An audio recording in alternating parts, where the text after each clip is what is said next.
Good afternoon. This is Lunchtime News. Well, we have so much in store for you from the country and across borders. My name is Jackie Wambiru. Sign language interpreter is Anne Wangeshi. Remember, you can interact with us on our social media handles at KBC Channel 1. Now, to kick us off, leaders in Marsabit County have stepped up efforts to bring lasting peace between conflicting communities in the region. A meeting convened in Saku resolved to push for a ceasefire, with elders from the affected communities being urged to preach peace. Peace efforts are underway in Saku area of Marsabit County, with former Speaker of the National Assembly Francis Olekaparu leading ceasefire talks with elders from the area's conflicting parties in attendance.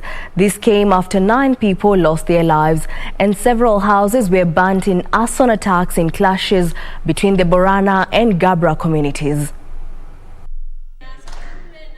The meeting, which brought together elders from the Borana, Gabra, Rendile and Burji communities and area administrative officers, was used to entrench harmony after weeks of fighting. Tusije tukafanya mambo kama haya. So tumeona na nilistuka kuona, na inanipa pia moyo zaidi ya kufanya bidii kuregesha hawa watu pamoja na waimiliki amani. The team led by Francis Olekaparu visited villages affected by the clashes and urged peaceful coexistence of people. The former speaker said locals must not give in to political incitement. Kwa sababu hawa watu tayari wameathirika, na siwezi kusema waliathirika kwa sababu ya siasa, kwa sababu sina ushahidi huo, lakini kama vile unavyosema, pengine inaweza kuchangia zaidi kuregesha pale. Elders drawn from the warring communities pledged to back the ongoing peace efforts and urged those who have fled their homes to return. Kuwe na ceasefire, watu warudi kwao, mambo hii ya kuibaiba mali ya wengine isimame. Jamii tunawahimiza umuhimu ya amani ambao nyinyi mtakuja kuishi vile mlikuwa hapo mbeleni. The recent spate of violence has left 9 people dead and houses torched. Reporting for Lunchtime News, my name is Yusuf. Hello. And on matters education stakeholders have cautioned students from the informal settlements in Athi River, Machakos County against drug abuse and teenage pregnancy in efforts to ensure they pursue further learning. The group says focusing on education will reduce incidences of drug abuse as well as address teenage pregnancies in schools. Secondary school education stakeholders converged at the facility to equip the school's library with learning materials.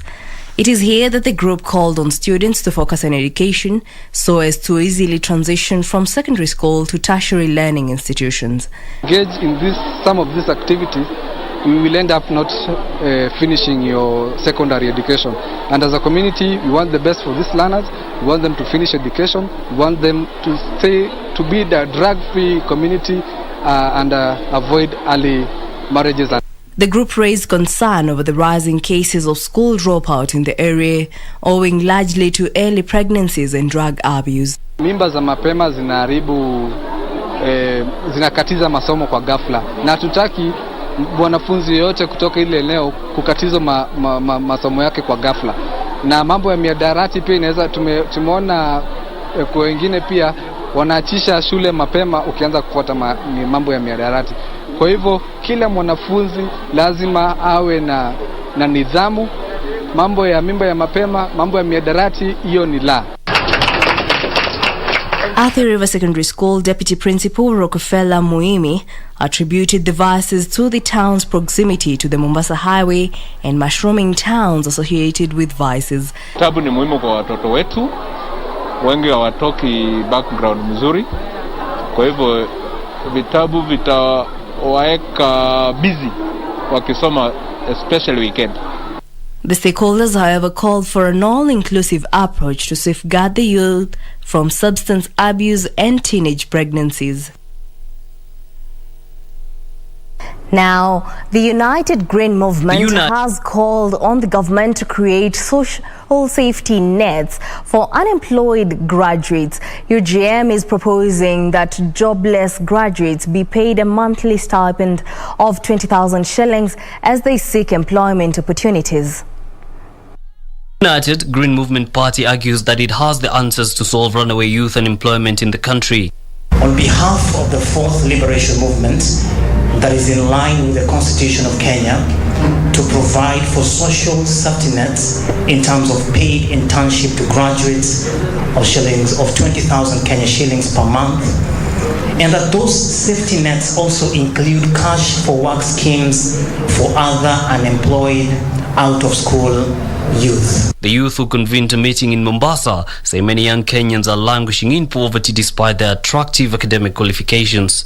And what we are saying is that every representative in parliament that treats this petition as a by the way, they need to be prepared that in 2022 we will also treat them as a by the way. So you will see more of this going forward because we are tired. Basically, we are tired. They want the government to maximize on existing policies and lift the youth from poverty. I think it will be important to draw the lines. We have aspirants who will be vying for different political positions, and ours is to fully support them. But then we also have individuals whose their sole interest is to make sure that the agenda of the Fourth Liberation moves forward. The group said Kenya has sound policies meant to take care of the interest of the youth, and all that is needed is commitment from those in authority to make them effective.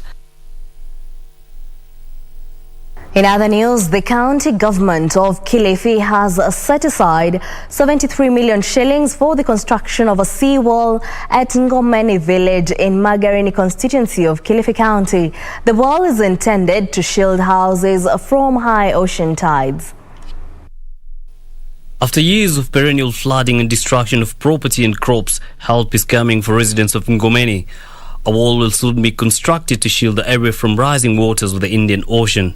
Ili kuhakikisha kwamba yale manyumba ambayo yameegemea bahari kule hayatatiziki kwa ile miaka ambayo tunakuja. Magarini Member of Parliament Michael Kingi says the wall will come as a huge relief for the locals. Hatujaanza, lakini ile hatua ambayo tuko ninashukuru. Lakini kama hatutatengeneza seawall, hii maendeleo ambayo tutaongea hapa, baada ya miaka fulani hii maji itakuja mpaka ipite hapa barabarani. The construction of the wall is set to begin October 2021. Yusufar reporting for Lunchtime News. Well, that brings us to a fast break here on Lunchtime News. Well, don't go too far. We'll be right back.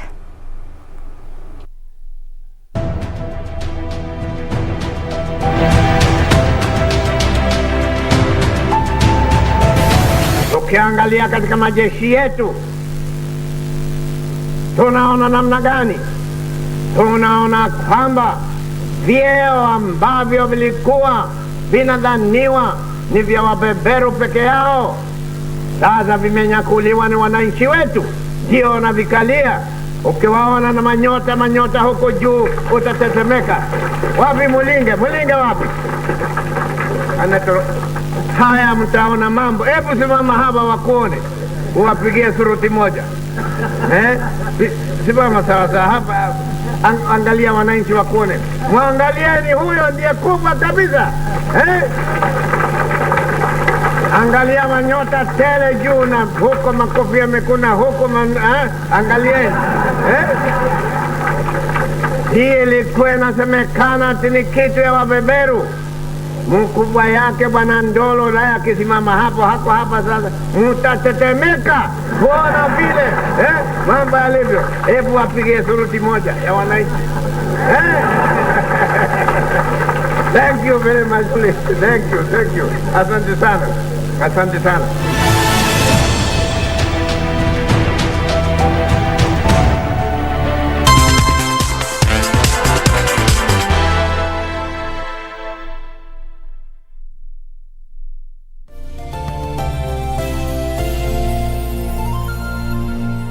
Kupata skiza tune ya Karau na DJ, bonyeza *811 967 hash.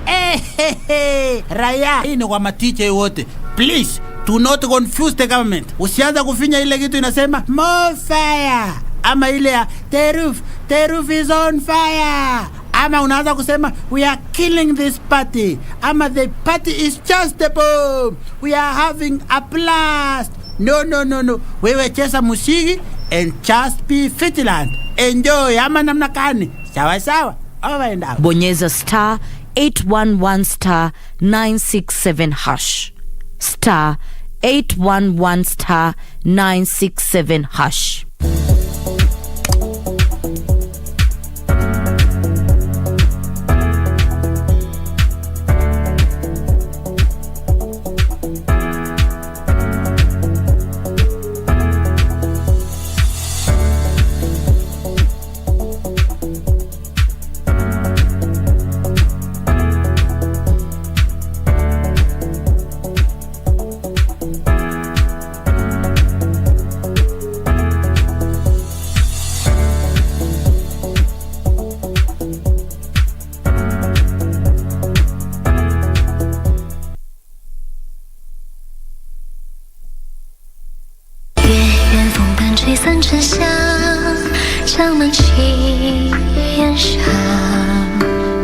My lady, His Highness and Princess brought something like candles out of the market, and they went to the temple.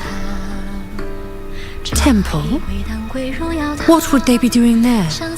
Maybe they are praying for you, my lady. I know you feel guilty for all that she's done for you, so I will try to make an antidote for her. Why did Xicho suddenly send a convoy? Did anything happen? I guess we will find out. Majesty, I have investigated Prince Chin's identity. And? Go find out the identity of those three in black. Also, what they're planning to do here in Tianling. Yes.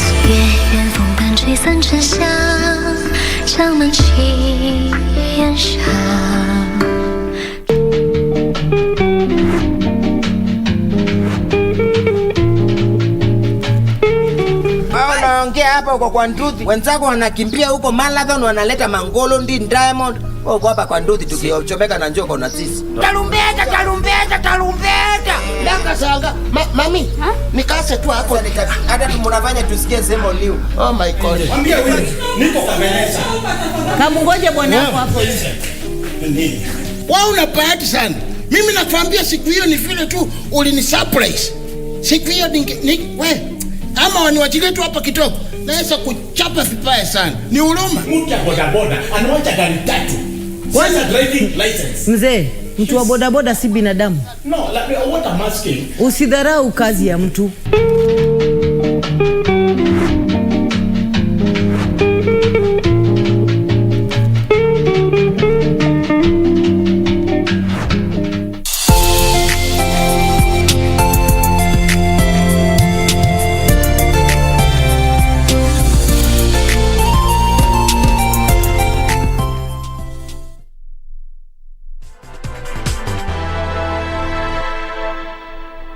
Welcome back. Still on matters of education, 90 needy students from SAMBURU County have benefited from close to R1 million in bursary, courtesy of the National Government Bursary Kitty disbursed through the office of the County Women Representative.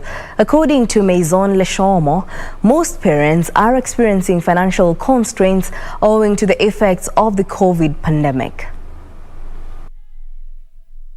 Drought and hunger in SAMBURU County are termed major contributors to absenteeism in school.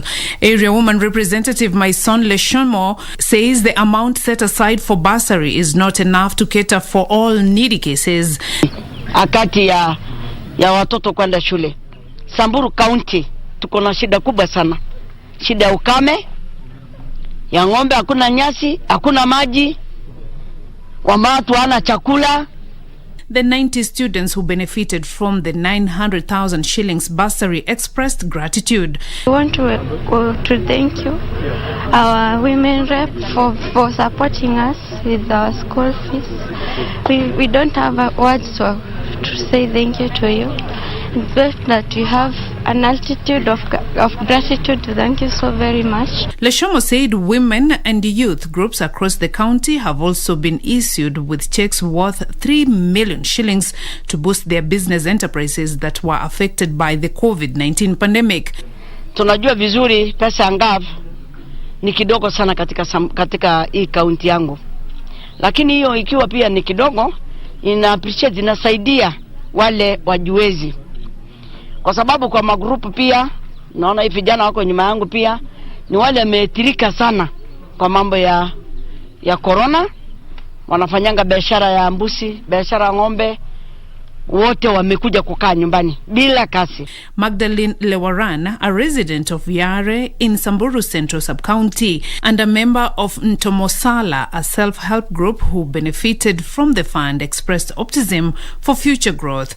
Sana mama kwa vile ameweza kutupea pesa, na hizo pesa yenye alitupea tutaenda kuitumia vizuri na kuifanyia biashara.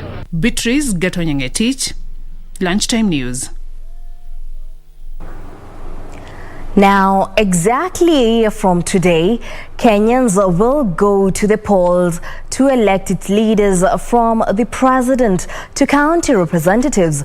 Though there have been varied opinions on the August date, the Constitution as it stands is explicit that a general election must be held on the second Tuesday of August every 5 years, which will this time round fall on the 10th of August 2022. But is the date cast in stone? John Jacob Courier dissects the situation. The Constitution of Kenya, in both Articles 101 and 136 respectively, states that the election of members of Parliament, County Governor, MCAs and the President will be held on the second Tuesday in August every 5th year.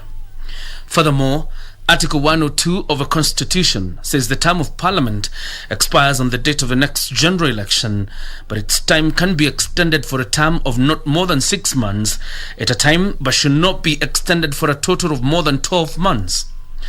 Does this then mean that the date of a general election is cast in stone?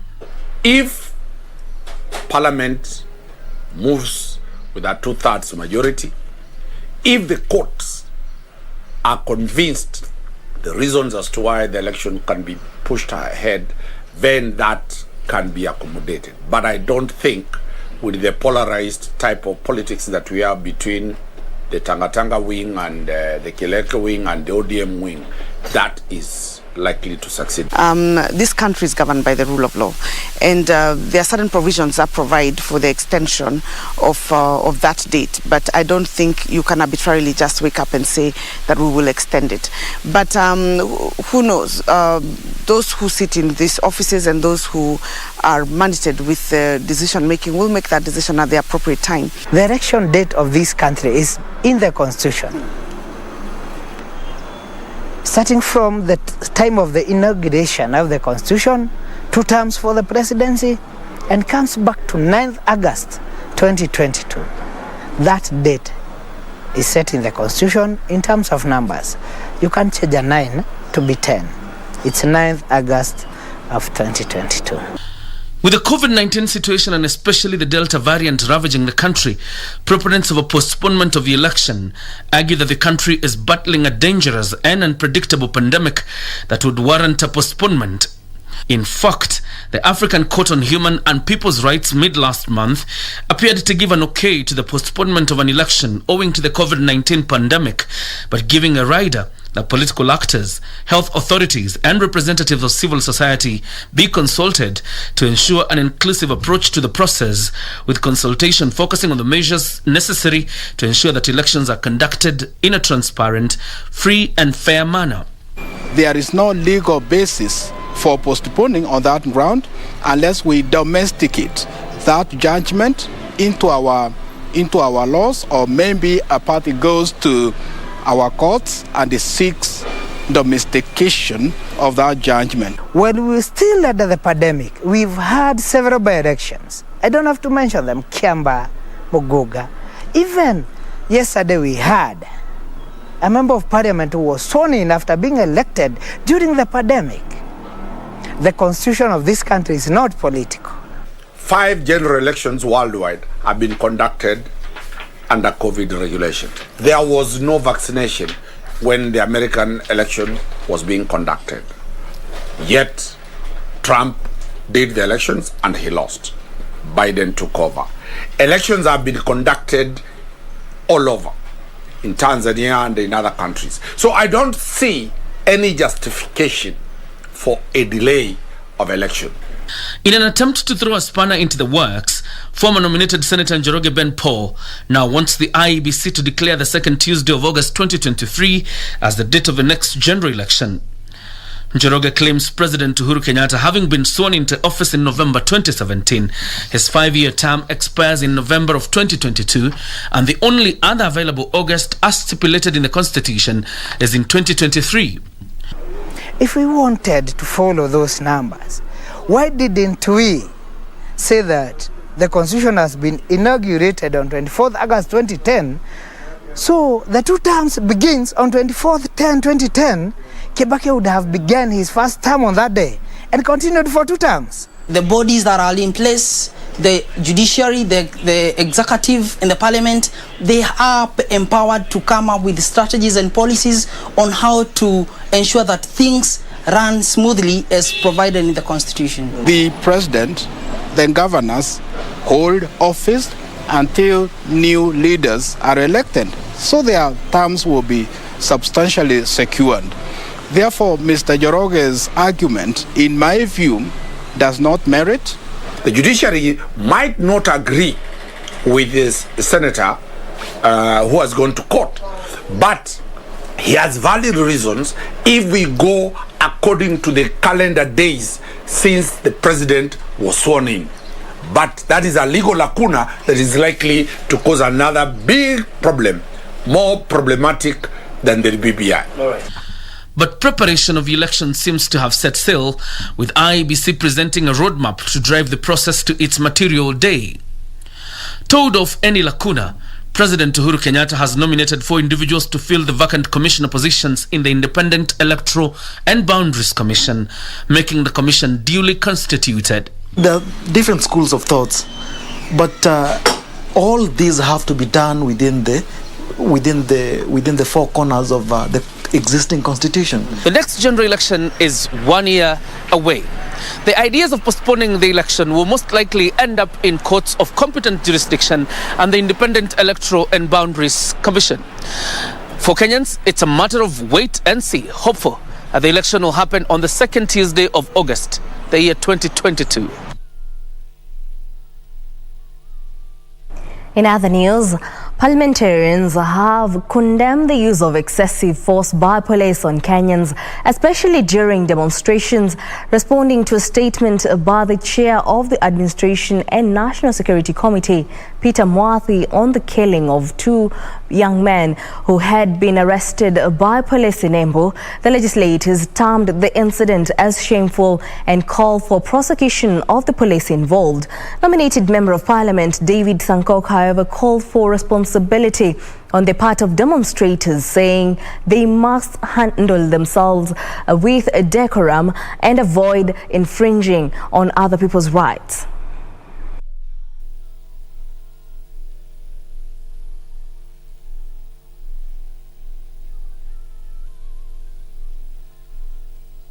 It is shameful for the police to use brutality and even kill people who are demonstrating following the death of the 2 young men who were killed by the police. Honorable Speaker, extrajudicial killings in this country must come to an end, and any police officer who was responsible must be taken to court, tried and be chained according to the laws of the land. So I think the police should not consider themselves as being above the law. And it's high time that the Inspector General of Police realize that this country is governed by law. Again, in demonstration, the demonstrators should also know that their rights stop where other people's rights start. You cannot purport to be demonstrating, destroying properties, and blocking roads, blocking ambulances that are taking people to hospital, and you also want to be treated with dignity while you are infringing into other people's rights.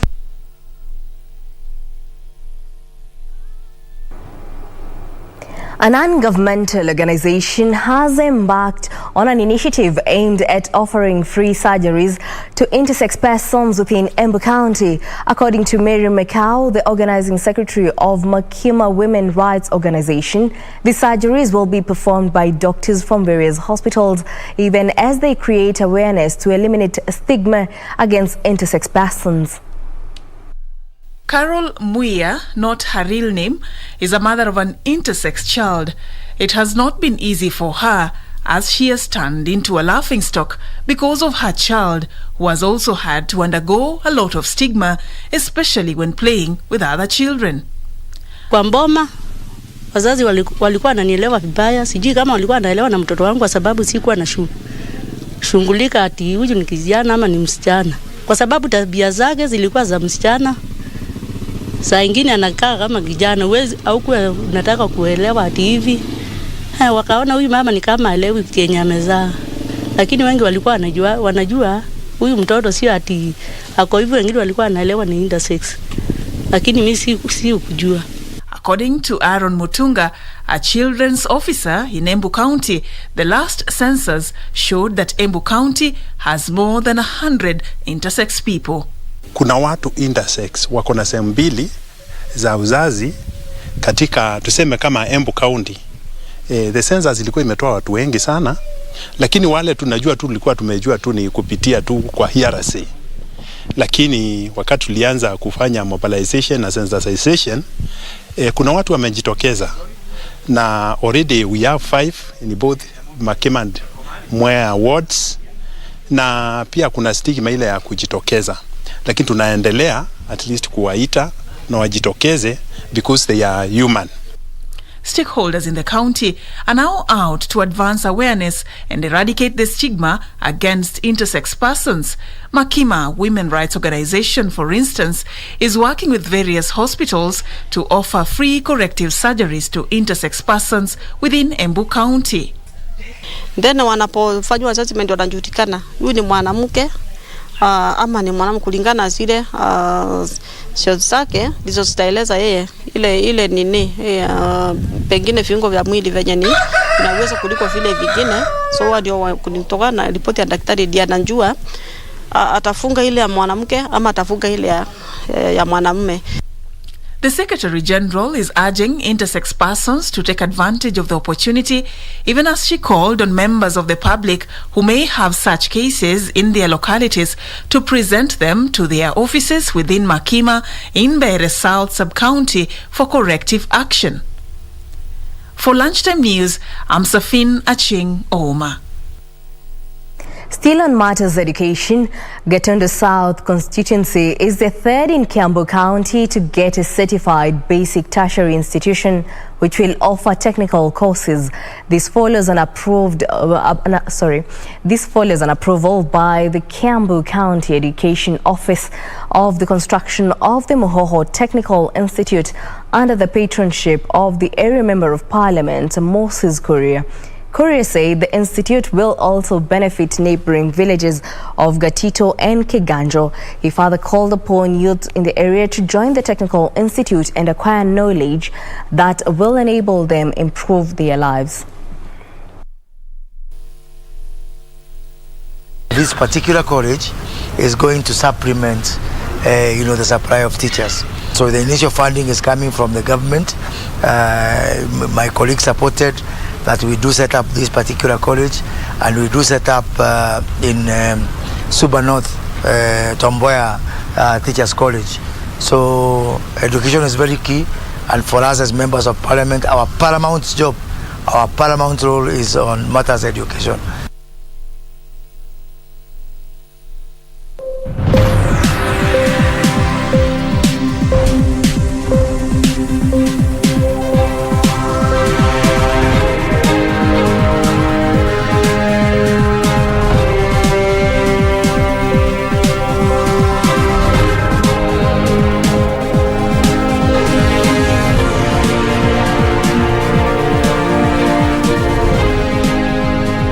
World of business, extension of the runway at the ISIOLO International Airport is set to commence early next year. The construction of the runway, which is expected to cost 1.2 billion shillings, will be financed through exchequer funding. The Kenya Airports Authority has also said the airport will be fully reopened in January once renovation on the existing runway and a cargo apron is completed. Operations at the ISIOLO International Airport was scaled down last year after the runway developed depressions, posing a threat to landing aircraft. The Kenya Airports Authority embarked on renovating and expanding the 1.4 kilometers runway.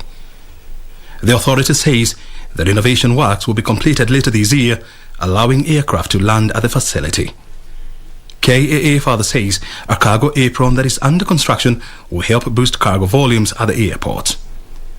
The cargo shed is expected to benefit ISIOLO, Meru, Samburu and Laikipia counties to evacuate cargo to other parts of the region. ISIOLO International Airport is part of Lamu Port, South Sudan, Ethiopia Transport Corridor. It has a handling capacity of 125,000 passengers a year, with each terminal designed to accommodate more residents and tourists. It sits on an 800-acre piece of land with parking facilities that can accommodate 200 vehicles. The renovation works involve putting up a cargo apron and extending the runway from 1.4 kilometers to 2.5 kilometers to accommodate larger aircraft. The airport is also expected to serve the Ethiopian and South Sudan economies. O'Brien Kimani for Business, Lunchtime News. The government will upgrade the Ngama airstrip in Narok County to international standards. The move is expected to be a major boost to the tourism industry as it will ease transport of international tourists visiting the Masai Mara Game Reserve. The upgrading will be concluded in 3 phases, with the first phase set to cost 278 million shillings. Masai Mara Game Reserve has received a major boost after the government launched the upgrading of the Ngama airstrip in Narok County to international standards. Upon its completion, foreign tourists will be able to directly connect to the world-famous game reserve. This airport will boost accessibility to the Masai Mara Game Reserve and adjacent conservancies and cement Kenya as a home to the authentic safari.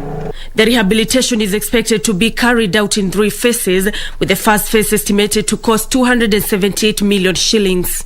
Transport Principal Secretary Solomon Kitungu said the first phase, that will take 12 months, will entail rehabilitating the existing runway and expansion of its width from 18 to 25 meters. It will also include construction of a VIP lodge and associated mechanical and electrical works.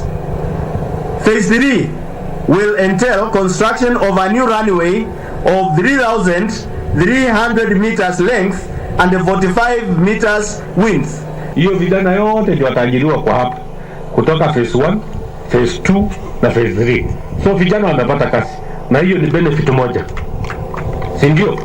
Na pia materials yote, hakuna materials unaenda leta Rongai ama wapi.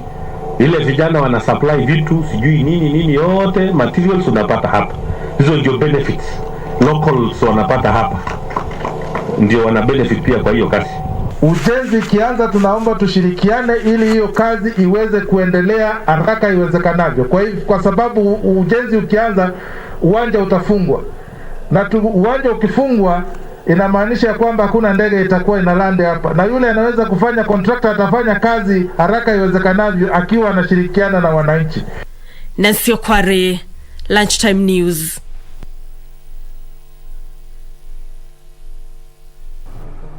Now, CIC Insurance Group has swung back to profitability, recording a pre-tax profit of 337 million shillings during the first 6 months, compared to a loss before tax of 287 million shillings for the same period last year that broke its 13-year profit-making run.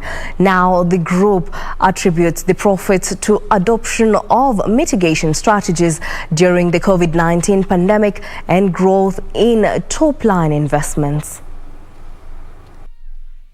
group's profit in the review period came on the back of an improving business environment and opening up of the economy as countries at the firm operates in ramped up vaccination efforts, boosting confidence. As such, a CIC Group gross written premium rose 16% to 10.8 billion shillings, driven by the growth in all businesses except South Sudan, where the business was repricing to more profitable business. The listed firm reported that investment income grew 168% to 1.6 billion shillings, helped by gains in equity portfolio and unwinding of forex losses from currency translation of foreign subsidiaries. Insurers have struggled to grow premiums in the COVID-19 pandemic era, including job losses and reduced corporate earnings. But the group indicated that the fee income and reinsurance commission increased 63% to 1.1 billion shillings. In Kenya, the gross written premium was up 16% to 6.8 billion shillings, while the CIC Life Assurance gross written premium grew by 9% to 2.9 billion shillings. The gross written premium by CIC Malawi and CIC Uganda increased by 95% and 50% respectively. However, CIC South Sudan subsidiary saw its gross written premium decline due to business attrition following repricing to more profitable business. Group CEO Patrick Nyaga says a balance sheet. Now, Egypt has announced plans to increase the price of the country's subsidized bread for the first time in over 40 years. Egypt's bread subsidies were set at nearly $2.9 billion, just over half of the food subsidy bill for the fiscal year ending in June. These amounts to roughly 1.8% of overall state spending. Here are the details of these and other stories from across the African continent. As bread is the staple food for Egyptians, any move regarding bread will trigger social unrest. Late President Anwar Sadat faced street riots when he tried to slash subsidies on bread in 1977 and had to back down. And for decades, different Egyptian leaders were reluctant to do the same. But Egyptian President Abdel Fattah al-Sisi took everyone by surprise when he announced plans to end bread subsidy 10 days. Most experts believe it was the correct decision, as the price of a loaf of bread is sold at less than half a cent, though it costs more than 10 times to produce. Hence, it puts a strain on the state budget. Nearly 65 million people out of the country's total population of 100 million receive subsidized bread on monthly ration cards. Meanwhile, Checkit, a Nigerian health tech startup, has just closed its first institutional investment, a $500,000 pre-seed round to scale up across existing markets and improve its technology. The participants in this seed round include Launch Africa, Japan's Strategic Capital, Blockchain Founders Fund, and two syndicate groups of angel investors. The startup has received funding grant from the Orange Corners program to close the round in 2018. Checkit's vision has always been to save lives by becoming the leading product authentication and distribution tracking solution around the globe. Finally, Jumia Technologies says it plans to spend more on marketing and hire more technology professionals after reporting an increased loss in the second quarter.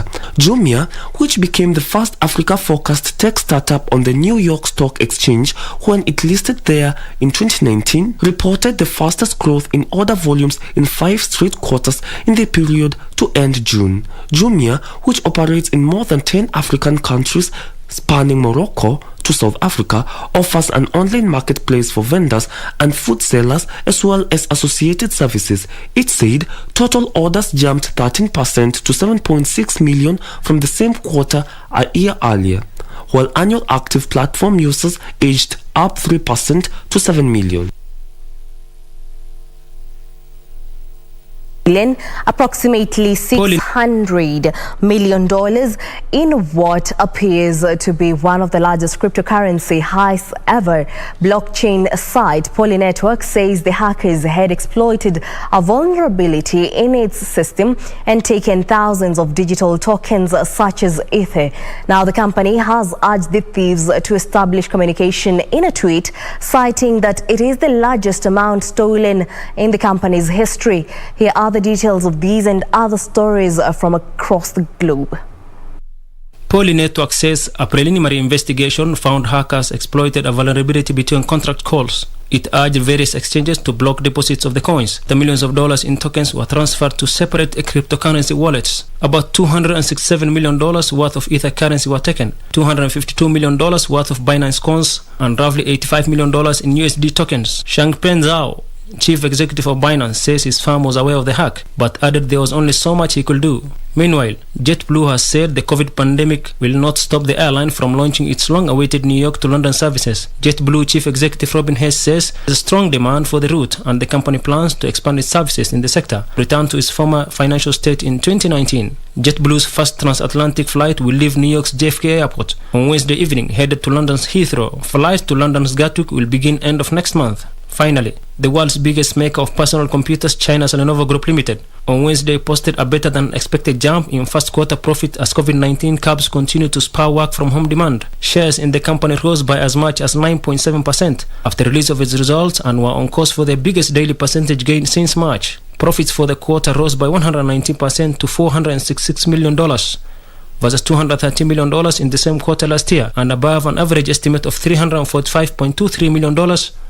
Lenovo says a recovery in IT spending was fueling demand and supporting higher average selling prices of its products, and it expected the total personal computer market will continue to grow over the next 5 years.